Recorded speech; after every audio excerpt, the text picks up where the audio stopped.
주님께서 예루살렘 입성하는 가운데 환호하는 사람들 앞에서 예수님이 택하신 그 겸손한 모습을 우리가 발견하고, 그리고 예수님을 닮아갈 수 있는 자가 되기를 원합니다. 그때 당시에 사람들이 예수님에게 환호했는데, 그 환호의 그 시작은 나사로를 죽음에서 살리신 그 사건과 깊은 연관이 있음을 알게 됩니다. 17절에 보면 나사로를 무덤에서 불러내어 죽은 자 가운데서 살릴 때에 함께 있었던 무리가 증언한지라. 그 예수님의 그 이적을 통하여 정말 하나님만 하실 수 있는 그 일을 행하셨고, 그리고 그들은 기대하며 호산나를 외치고 종려나무를 가지고 외치면서 예수님을 향하여 열렬하게 환호했습니다. 여러분, 우리가 지금 환호하고 있는 것이 무엇일까요? 우리가 정말 갈망하는 것, 우리가 영광을 올려드리는 것, 박수치는 것. 예수님이 예루살렘에 입성하게 되어지신 목적이 두 가지가 있습니다. 하나는 예수님께서 유대인의 왕이심을, 그것을 입증하기 위하여입니다. 그리고 그들이 그렇게 외쳤습니다.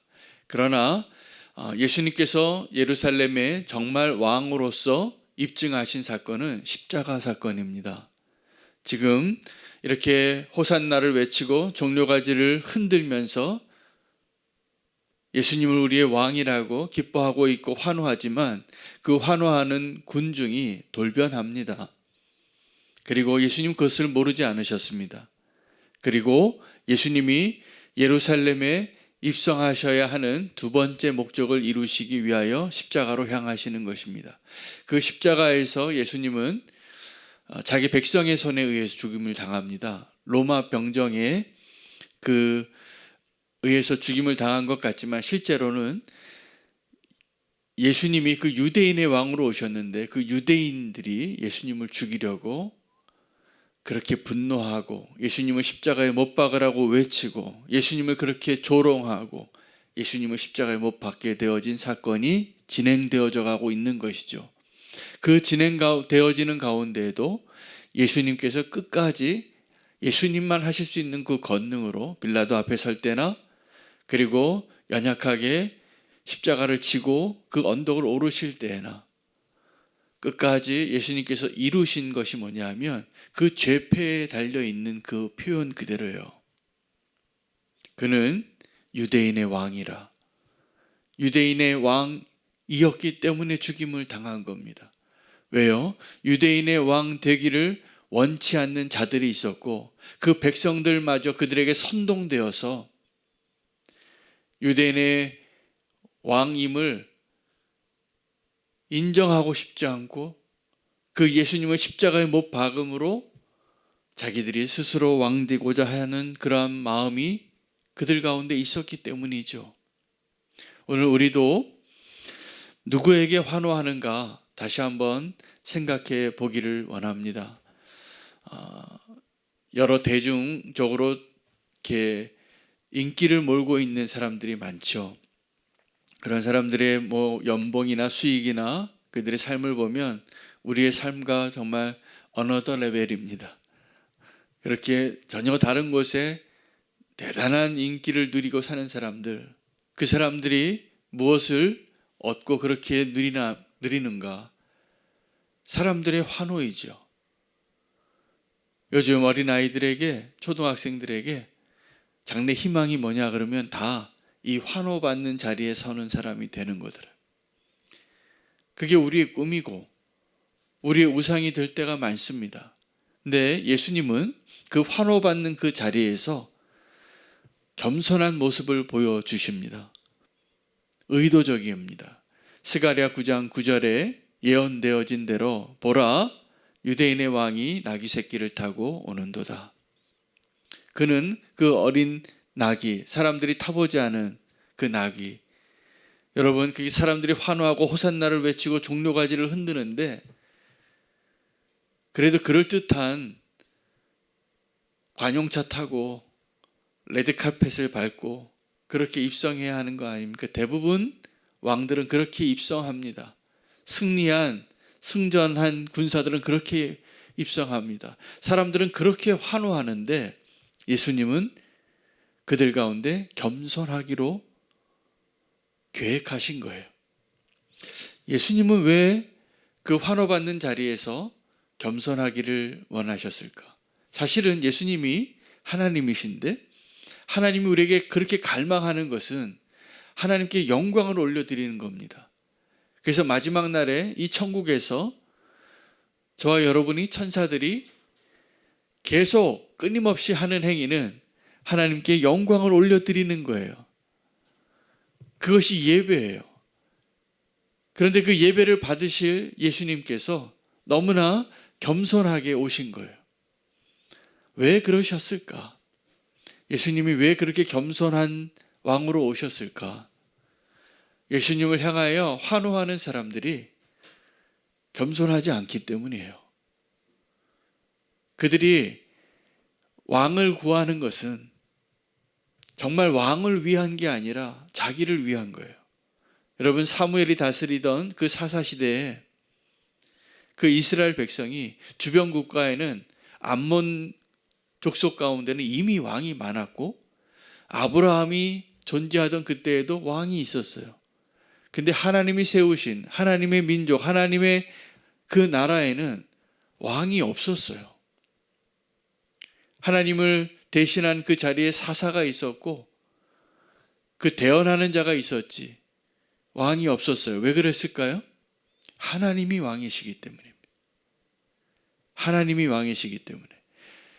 하나님의 백성은 다른 왕이 사실은 필요 없어요. 근데 그들이 왕을 구했습니다.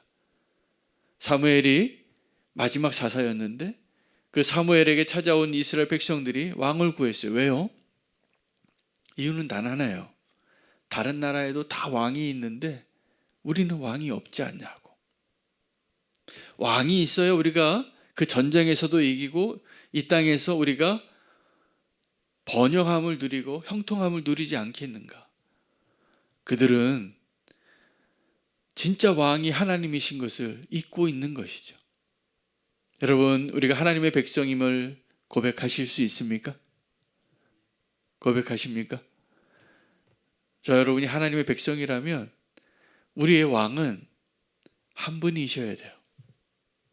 근데 그 왕이 왜 그렇게 겸손하게 오셔야 했을까? 하나님의 백성이 스스로 왕 노릇하고 있어요. 근데 그것을 그렇게 말하지 않아요.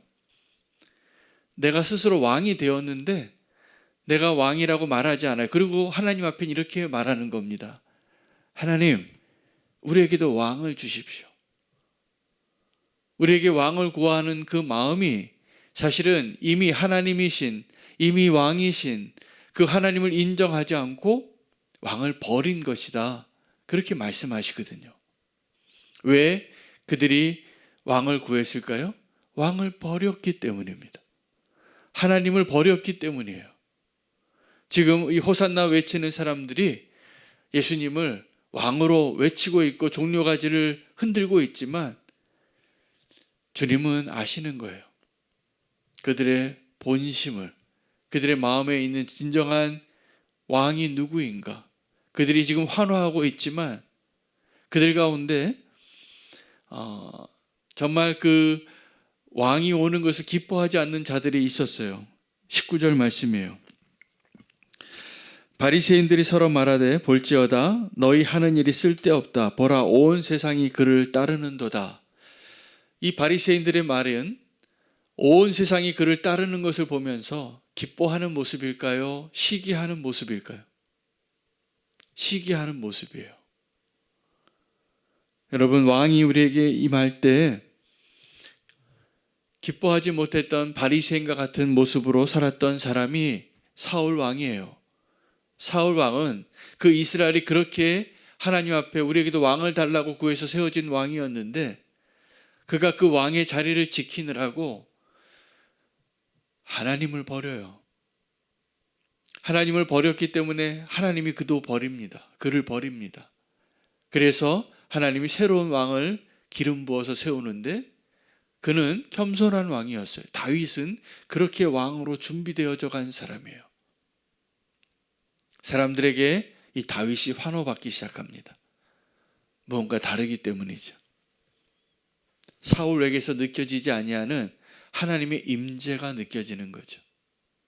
어린 청년임에도 불구하고 그가 공을 세우고 이스라엘을 위한 놀라운 승리가 전해지는 거예요. 하나님이 함께 하시니까. 사울은요, 이 다윗이 하나님과 함께함으로 환호를 받을수록 미치광이가 되어갑니다. 진짜 왕이 등장했을 때 미치광이가 되어가는 사람이 또 많아요. 이 예루살렘에 입성할 때 그 유대인 종교 지도자들이 그랬고, 예수님이 이 땅에 태어날 때 헤롯 왕이 그랬어요. 헤롯 왕은 분봉왕이에요. 로마 제국에 위임받은 자기 민족의 통치권을 가진 자. 그는 늘 불안해요. 백성들을 잘 소유 없이 통제도 해야 되겠고, 로마 제국으로부터 인정도 받아야 되겠고, 그러니 진짜 왕이 온다는 그 기쁜 소식을 듣고, 동방박사가 전해준 그 소식을 듣고 그가 한 일을 보십시오. 2살 아래에 있는 아이들을 다 죽이라는. 왜요? 두렵기 때문이죠.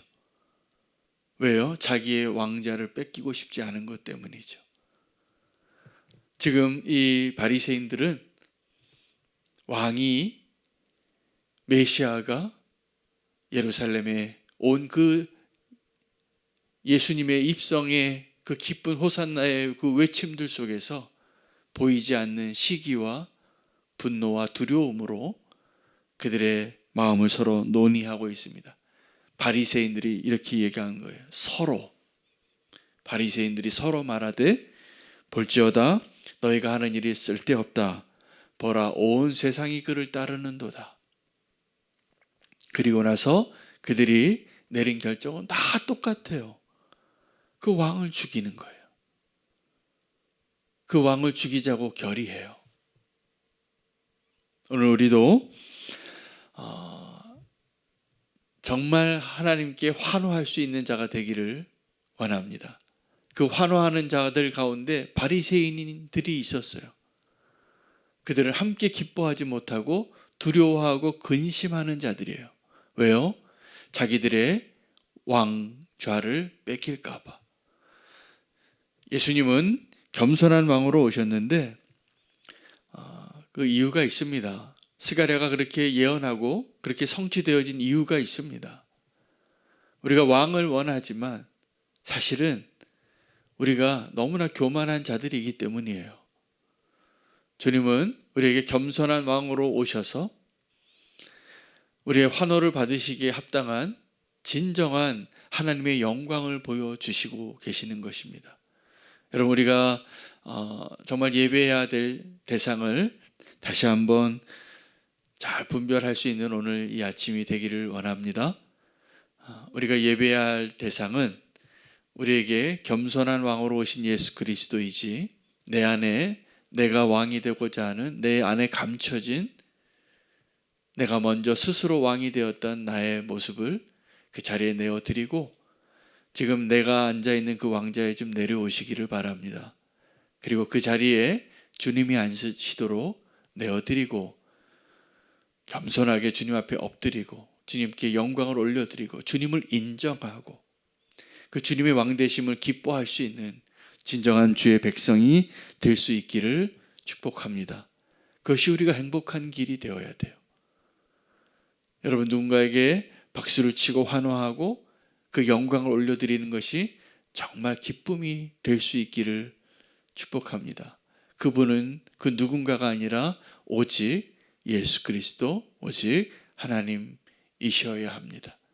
다른 것에 환호하던 우리의 환호를 오직 주님께로만 온전히 올려드리는 온전한 예배자로서 우리 다시 한번 결단할 수 있기를 원합니다. 한번 생각해 보시기 바랍니다. 나는 지금 누구에게 환호하고 있는가? 나는 지금 무엇을 정말 갈망하고 있는가?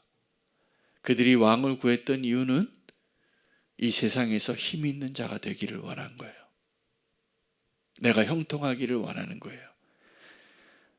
우리가 하나님을 정말 왕으로 인정하고 주님을 예배하고 환호할 때 그것이 우리의 진정한 기쁨이 될 수 있는 주님의 백성이 될 수 있기를 결단하기를 원합니다. 주님은 우리의 예배를 기뻐하십니다. 오늘 말씀 붙잡고 누구에게 환호하는가? 오직 주님께만 환호할 수 있는 온전한 예배자로 우리가 결단하는 시간 되기를 원합니다. 함께 기도할 제목